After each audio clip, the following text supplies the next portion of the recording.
så fik jeg skudt min buk. Godt nok fik den gået lige uden for billedet, inden jeg fik taget skuddet, desværre. Men man når da at følge den, og man kan da høre skuddet i det mindste. Så nu må vi hellere gå ned og se, om vi kan finde den et eller andet sted dernede.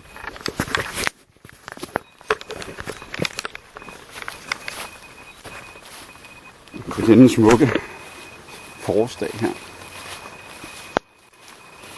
Jeg har også efterhånden set et par fine bukke, uden at det lykkedes.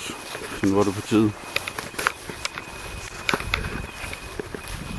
Så der blev skiftet fra bue til riffel her til morgen.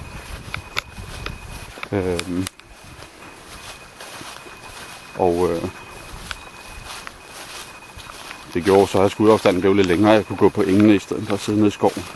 Men jeg har stadigvæk en fin 6 at gå ned i skoven, og har i hvert fald også nogle etårsbukke dernede. Så nu må vi se, hvad ham hernede har på hovedet. Han så okay ud. Og han gik bare sammen i skuddet. Så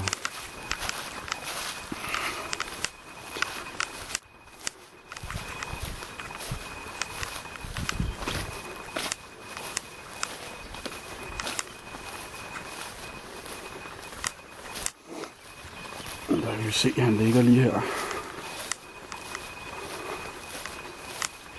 Klappet sammen på stedet. En lille, fin gaffelbuk.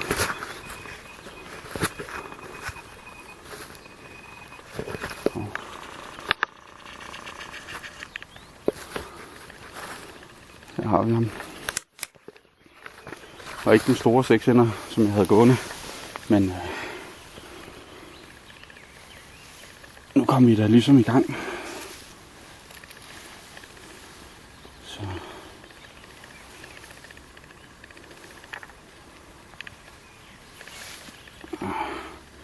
fint. Det er han i hvert fald.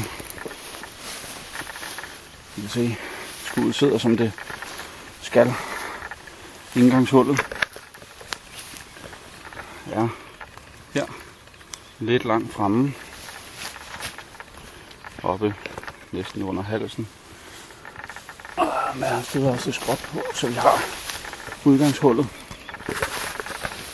midt på bladet på den anden side. Så det er som det skal være.